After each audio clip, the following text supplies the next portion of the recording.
Because the only way for every nation to put itself first is to lock arms with all other nations and move forward together.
Spectacular place we've ever shot Survivor.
Because the only way for every nation to put itself first is to lock arms with all other nations and move forward together.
Spectacular place we've ever shot Survivor.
Hola, Vinaka. Good afternoon, ladies and gentlemen.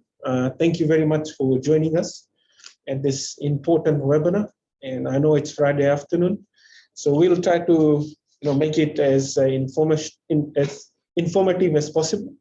So thank you very much for joining us, and also thanks to Mr. Paul from Department of Town and Country Planning for joining us. And the purpose of this webinar is basically we had received a number of calls and discussion around this area, so on the roles of Department of Town and Country Planning, functions, the process. So we thought it's important to bring them to the attention of all of you, for you to understand and ask some questions on the processes, and also any issues or challenges you might have, any suggestions you might have. So we'll start the webinar very soon, but a few rules before we start the session. If you have any questions, please, you can type it on the chat box, and we'll definitely try to answer most of them at the end of the session. And if we're not able to do so, we'd be happy to, you can get in touch with us later on to get answers to those questions. And for Investment Fiji, for us, it's an important aspect to facilitate investment in the country. And as part of our role, we have a team, aftercare team, that looks after assisting the process. So if you have any issues or challenges with any approvals and processes in the government system, you can always get in touch with us, and we would be happy to facilitate where possible. And with that, I'd like to invite Mr. Paul. He is the head of Development of Control Section for Building and Department of Town and Country Planning. And he will take us through a presentation that will talk about their processes. So in the meantime, if you have any questions, you can always type in the questions. We will, as I mentioned, at the end of this session, we will try to answer most of them. So Paul, thank you very much. Over to you. Thank you, Director, for and Investment Fiji for having us over this afternoon. On behalf of the Permanent Secretary and our Director, I would like just to thank the team here and the Director for giving us this opportunity to be able to come and enlighten everyone who are present this afternoon. I think we are screen sharing, so just let me begin with our presentation this afternoon. I think on the first slide there is the outline. That just outline the roles of the department, the types of applications, fee schedules, processing timelines, and roles and facilitating development and so forth. We'll move to the next slide now.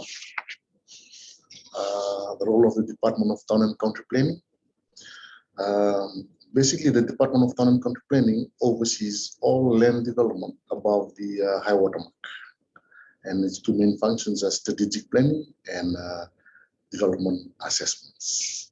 These assessments are rezoning, subdivision, and building applications.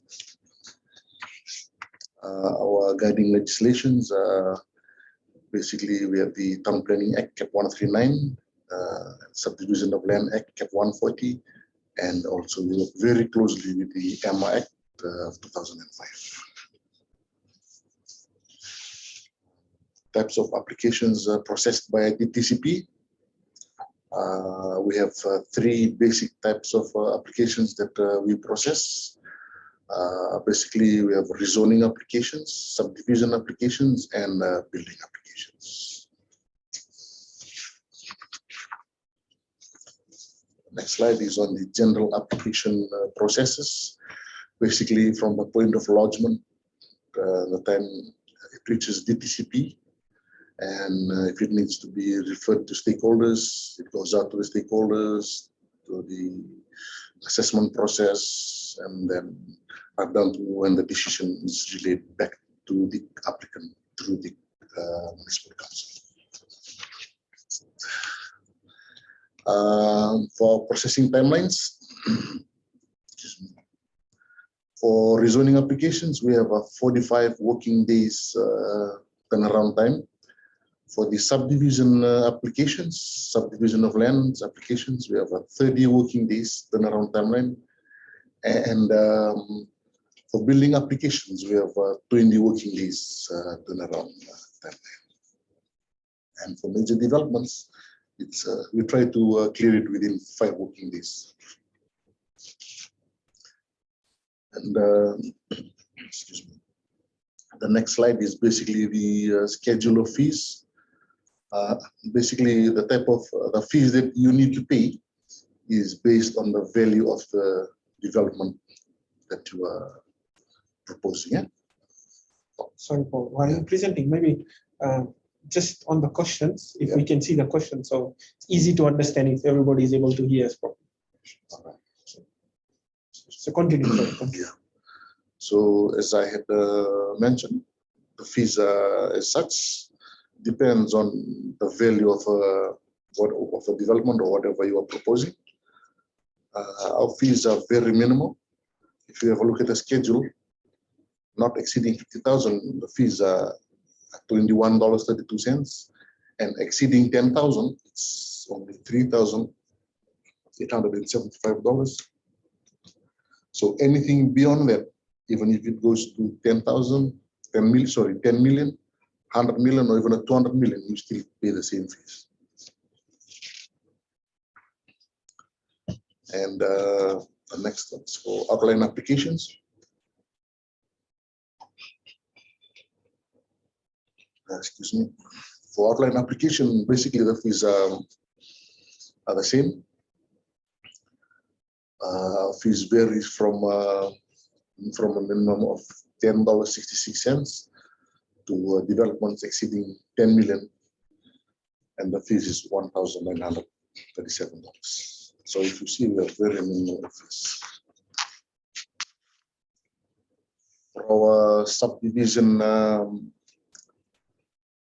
applications, our fee schedule as such, we have a basic fee of $99.80. After 20 lots, $7.75 per lot, and the list goes on. And for the examination of engineering plans, same thing. Base fee of $65.88 plus charges based on the value of works as per the schedule. And for rezoning applications, our schedule of fees as such that we have a minimal fee of $70.62 for any other rezoning. For all rezoning applications that are within the schedule, the fees are on the schedule. And for any other rezoning which is not in the schedule, the fees are $72.67. And for the fee schedule for general fees, we have a conditional development fee of $73.64 and relaxation of provision. This is for relaxation from the town planning scheme. We have a fee of $183.12 and a minimum fee of $14.53 for building plans. For development permit requirements, applicants need to lodge their applications to the municipal councils and should contain this basic information, proof of ownership. And if they are native or state leases, should have consent of the landlord. And if it's a major development, it should have a report that needs to come with it. And for major developments, these are developments that exceed 1 million in value. As I had mentioned earlier on the planning report, this is a report that needs to come in with the application. This report basically states the type of proposal and what's the intention of the developer on the proposal. And if you have a look at at the slide, it also states what should be in the report, site details, plans, concepts, and all these requirements, and also requirements for infrastructure.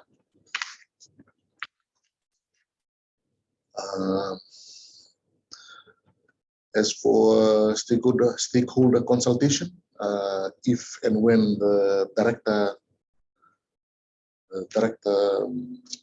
advises for a consultation with stakeholders, then we carry out this stakeholder consultation.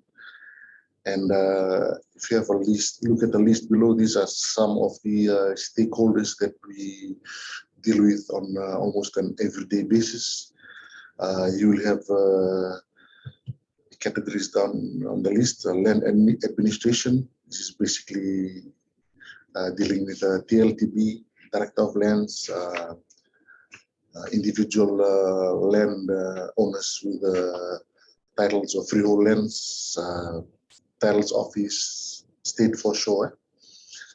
Infrastructure stakeholders, well, we have FRA, Water Authority, and the list goes on. And we have other stakeholders too, like OHS, environment, and civil aviation. And there's more to come in the list. Next slide is DTCP's role in facilitating development. Basically, the department aims to facilitate development where possible while ensuring that development requirements are met. This is what we're basically saying here. We are trying to facilitate development within the ambits of the Town Planning Act Cap 139 and Subdivision of Land Act Cap 140. And yes, we do encourage pre-lodgement meeting with developers. If we have a project that needs to come in for our approvals, please, our doors are always open. You can always give us a call, drop us an email, and we do encourage pre-lodgement. Come and have a talk with us, discuss your application, and see what we can do before you actually lodge your application. And the next slide is just a bit of statistics for 2021 and 2022. In 2021, department processed a total of 1,106 development control or building applications, and we had 56 major development applications. As I had mentioned earlier, these are 56 major development applications. These are applications that are worth 1 million and above. 414 rezoning applications, 529 subdivision schemes, and the list goes on. 191 survey plans. And also these approvals on the next slide, approved by DTCP. Major developments. These are the different types of developments that we actually approved in 2021. And the number of those different types of developments. And just, I think we've come to the end of the presentation. Just concluding message for potential investors. Just like I had mentioned earlier, prior to submitting an application, it is important that all land administration documents are in order with the relevant consent. If you are dealing with crown land or state land, please get your approvals from Director of Lands before you lodge your application. If it's a native land, please get your approvals from Itoke Lands Transport. And as I mentioned, pre-consultation meeting.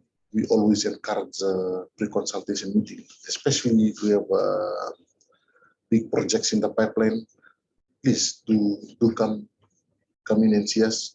Not only that, not only big projects, even if you are building a house, please, and you are not sure, or you're doing an extension to your houses, to your residents, we are always there.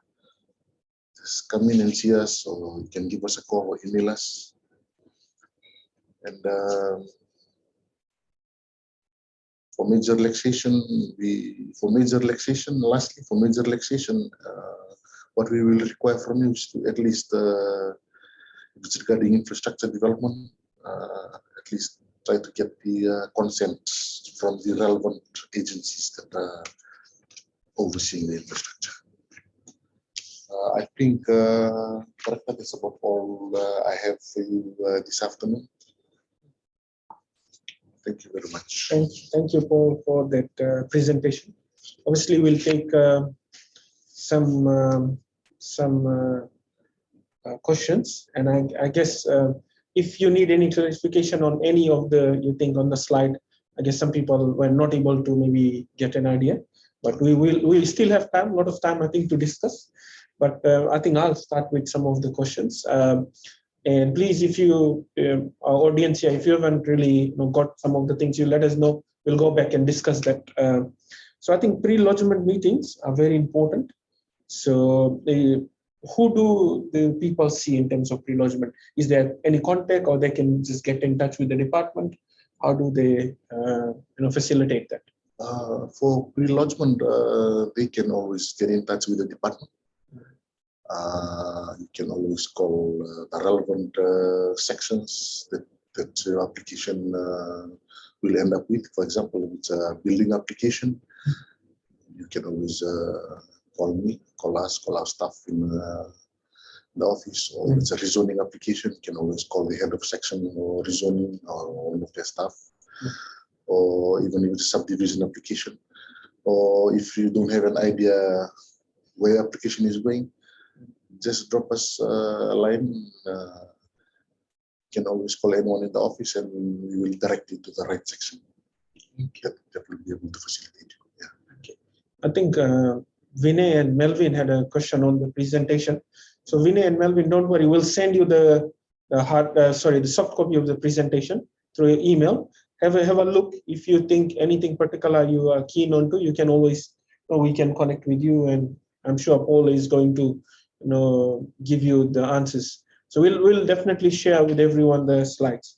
And in terms of some of other comments that I wanted to know, do you have a checklist available for people, a website where people can go to and maybe look at this information or the process involved? Is it the checklist available? Yes, we do have a checklist available, and I think you can always check this on our website. We do have a department website where you can always log in and have a look at this information. There is a checklist available. Okay, thank you. I guess we have a few questions. Some of them, obviously, it's difficult for you to answer. It's they're saying the process is taking a bit longer. So any provisions are there to facilitate it faster, or is just a standard time that you follow? Okay, thank you for that. I think previously the timelines were much longer than this, and we tried to cut the time down to the available resources that we have. When I'm saying resources, human resources, and also the available resources that we need to carry out execute our duties. So we had a bit of consultation and stuff, and that's why we came up with that timeline that we have. This is because for us, we deal with applications all throughout Fiji. We have a Western Divisional Office, we have a Northern Office, and we have an office here in Suva. So this timeline enables us at least to try and carry out, execute the duties that is required to make a decision, so that the director can make a decision on the application. Sometimes, sometimes the application that we process the timelines can be reduced, can be less than that. Sometimes it's on the time. Sometimes, due to unforeseen circumstances or due to information not readily coming in, the application drags on. So yes, currently this is our current timelines, and we try to stick within timelines. Although sometimes there are things that drag. Like if we need to do a consultation, if we need to get comments from other agencies, we'll have to wait for them to come before we can make a decision. Because these other comments from other agencies are also important. And also consultation and site inspection and all these things. We have some interesting questions. One is from, I guess, from Lambasa, before we go to the west one. So it says, please advise why Lambasa Town Council is not issuing clearance certificate for ongoing family subdivision upon your approval service. Any comments you might have, or specifically that person has to come and see you? Okay, just let me let everyone know that for issues dealing with councils are independent bodies from us. Although they are our major stakeholders, we deal with them every day. But their business, we let them do their business according to whatever acts that they have available, the Public Health Act and all the acts that they have, and the general provisions and scheme statements and all that. So I think it would be better if that question, if they would direct that to Lambasa Town Council, because we at Town Planning, we do not issue clearance certificate. It's only issued by Lambasa Town Council. So I think it would be better directed at Lambasa Town Council. And we have other questions on somebody's asking if they reside in the western side of Fiji, can they do a pre-lodgement meeting? Can be done in the western region or in your office in maybe Lautoka? Sure. Like I mentioned earlier, we have the office in Lautoka and in Lambasa. Before you lodge your application, whatever application you are lodging, you could always come in and have a chat with our offices in the divisional offices. We have very senior offices too in our divisional offices that are looking after the divisional offices, and you can always come in and have a chat with them, have discussions with them, or you can always call them or email them before you actually come in and lodge your application. Yep. There's another question on can the lodgements be done directly to the Department of Town and Country Planning and not to the Town Council? At the moment, that is the process that we are following, and also it's under our legislations that it has to applications need to be lodged first to council, because the councils are like our ears and eyes on the ground. They have local area knowledge of what's happening within their municipalities and within their local rural areas. So yes, you will still have to lodge applications to council and they will send applications on to us. If anyone, for example, has any issues with the town council, can they come directly to you guys and see if it can be facilitated? Sometimes, like I have a few examples, like in Reykjavik, it's very hard to get town councils or people to visit you. I'm not sure if town council or maybe the health department, if it's a rural area, is it possible to come directly to you guys and then you guys can facilitate a discussion? Yeah, our office, like I mentioned, we are always open for discussions and open for like whatever. If you feel that you are not able to get through to councils or stuff like that, if you are in the west, you can always go to our Western Divisional office. If you are in the north, you can always go to our Lambasa office, and in the Central Division, you could always come and have a chat with us, and can have a chat with council and see how we can solve things. Because like with councils, we work with them every day. So maybe sometimes some people will be having misunderstandings, and they can come to us. We'll direct them to the right place to go, person to see the council and stuff like that. Yeah, people are getting more interactive now. I guess they want to know the question, but it's good. Sonia is asking, whom can we contact for family subdivision for freehold property? For freehold property, I'm afraid, Sonia, I think we'll have to get back to you on that one. Freehold property. Because for freehold properties, we will only know if there is a subdivision or if there's something happening on that parcel of land when we receive an application. If you have lodged an application within that subdivision, you can contact our subdivision section if there is a subdivision on that. Otherwise, you can talk to your surveyors. What we always advise first is if you have lodged an application with us, talk to your surveyors first, because we always in contact with the surveyors. If you don't get anything from there, you can always call our subdivision section and chat with someone in subdivision. Yeah, we've also a question on one-stop shop concept. I think that is still being discussed. I don't think so it's effective at the moment, but definitely we're trying to facilitate, this kind of discussion, so we fully understand what will be in the system and how we can assist with it. I think Sonia is again asking, is there any provisions for lodging application online for easier facilitation? Can anybody do it online at the moment? Okay, at the moment, Sonia, at the moment,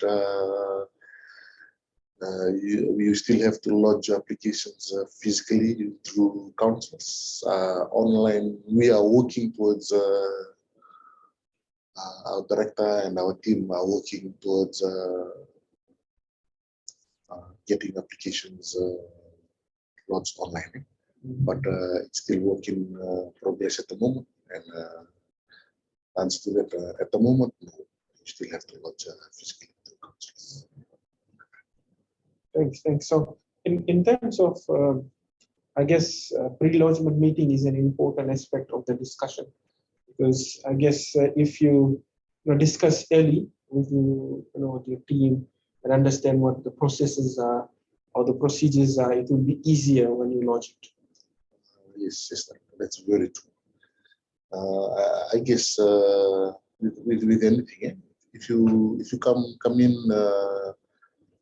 for pre-consultation, at least you let us know what your intentions are, what problems you are facing, because I know sometimes people have deadlines to meet with the bank, with their contractors, builders, and stuff like that, and finding problems here and there. Office also you can come in, or sometimes even there's a development development application that you want to lodge and you're not sure about certain things. We're always there, coming for pre-consultation. We can put you in the right direction, so that when you lodge through councils, at least we have a run through it, and at least that's how we can help you. Yeah. And then for our audience, please note, we will be sending out the slides to you. So if you have any questions, you can come back to us or Paul himself. So the other question is, valid term of approval of outline can be more than or longer time than building construction time? Okay, valid term of approval of outline.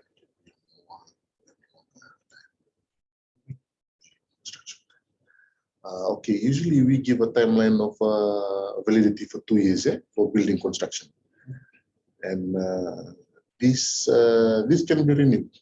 This can be renewed if you feel that you have reached that 2-year period and still your building is or you still get having facing problems with finances or stuff like that. You could always apply for renewal, and we'll consider that. And there is also a question on you have to, it is mandatory for you to go to the surveyors, or can they lodge it, the landowners can lodge it directly to you? Okay, for this one, I think it is, you need to engage a surveyor to lodge a subdivision, because in the end, your surveyor will be the one that's carrying out the survey works. Carrying out the survey works to be read to the end. And I think the surveyors too, they are well versed with the Subdivision of Land Act and the survey regulations with the with the lands department. So yes, I guess you need to engage the services of the surveyor, registered surveyor. Okay. So I think Sonia is again asking if a pre-lodgement meeting can be done or organized through a Google Meet or Zoom. I guess it's possible. You can always call us, give us a call, and we could always ask our IT team to step in and see how we can go about doing that. Yeah, I guess it can be done. I think Omar has few questions. I got a valid term of approval outline. Is too short only for 2 years, but my construction time is more than 3 years. So I guess the construction takes much longer than what the valid. But you have to apply. I guess apply for an extension. We can apply for an extension. Is it a long process or is it? No, it's not a long process. Just let us know the problems that you are facing. In your application, you can write us a good letter stating whatever is that. We are quite flexible on that because we understand the reason we are giving 2 years is sort of like to give the developer a push, so that the developer knows that within this time I have to start my construction.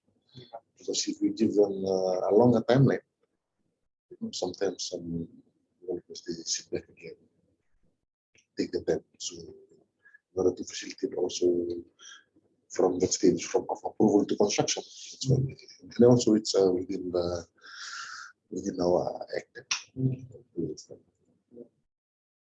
So anything else? I guess we'll finish off soon.